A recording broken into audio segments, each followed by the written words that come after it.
2012.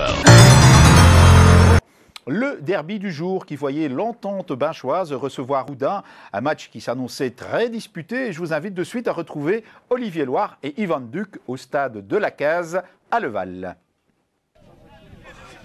20 minutes de jeu et on peut espérer avoir une première occasion dans cette rencontre qui n'a pas encore vraiment démarré, peut-être sur ce coup franc que va donner Axel Geers, l'ex-joueur de Manage, qui joue maintenant pour l'entité binchoise.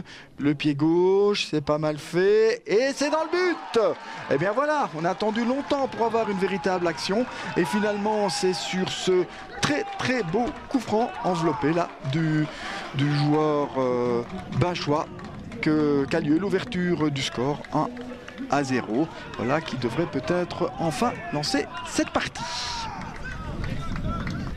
On est dans le camp de l'entité binchoise avec une remise en jeu pour Fiandaka, premier poteau, ballon prolongé, ça touche le poteau. Pas de chance là pour Houdain, le tir, un deuxième, un troisième.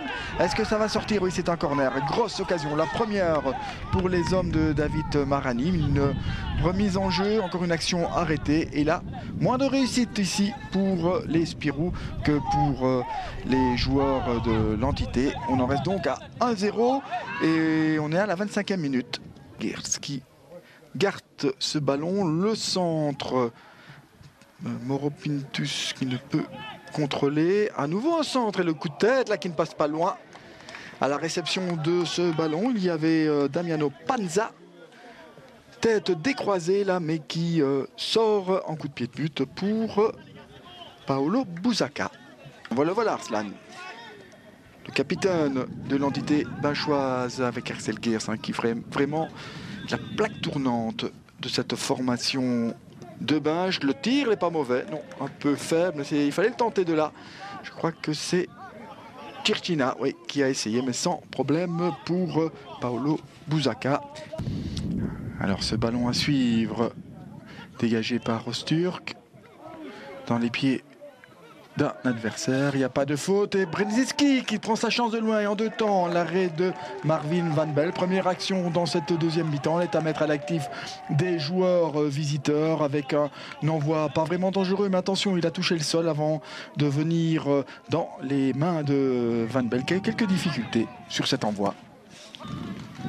Un ballon récupéré ici par Houdain avec un tir qui va dans le but. Voilà, eh bien en percussion là, un joueur qui venait un peu de l'arrière, c'est Papia qui s'est enfoncé là dans la défense de l'entité qui restait un peu passive quand même sur ce mouvement. Et voilà l'égalisation que les supporters houdinois attendaient. On rejoue depuis une dizaine de minutes et le score affiche une parfaite équité, un partout.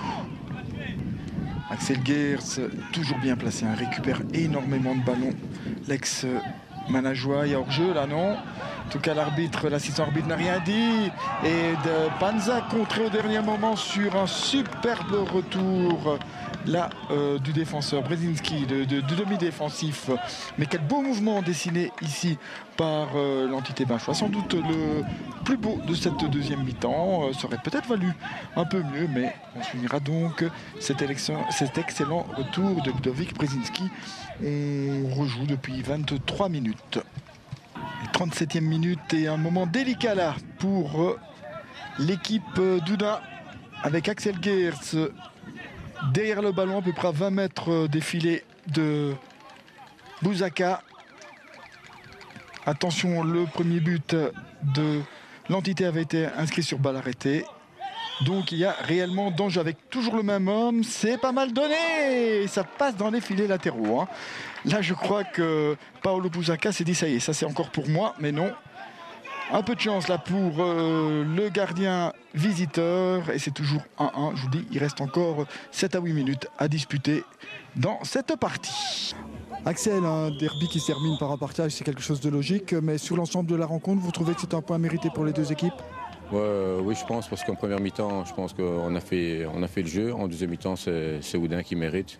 Sur l'ensemble du match, le nul est logique. Ouais, tout le monde peut être satisfait du match 2, je pense.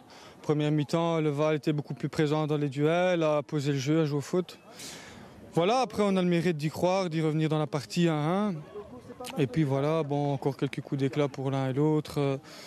Voilà, dans l'ensemble, un match logique et tout en sachant, voilà, c'était pas un grand match de football aujourd'hui.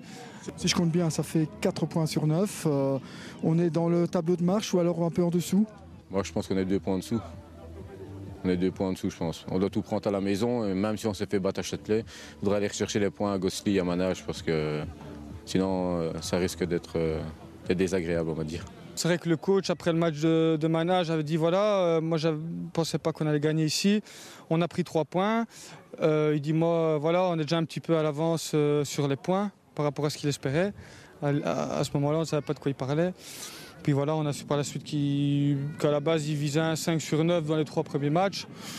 Donc vous venez de l'atteindre alors? D'une manière ou d'une autre, voilà, on a les 5 points sur 9 et voilà quoi, on gagne une fois, on fait 2 partages à la maison, à l'extérieur, dans des conditions un peu difficiles comme la semaine passée aussi.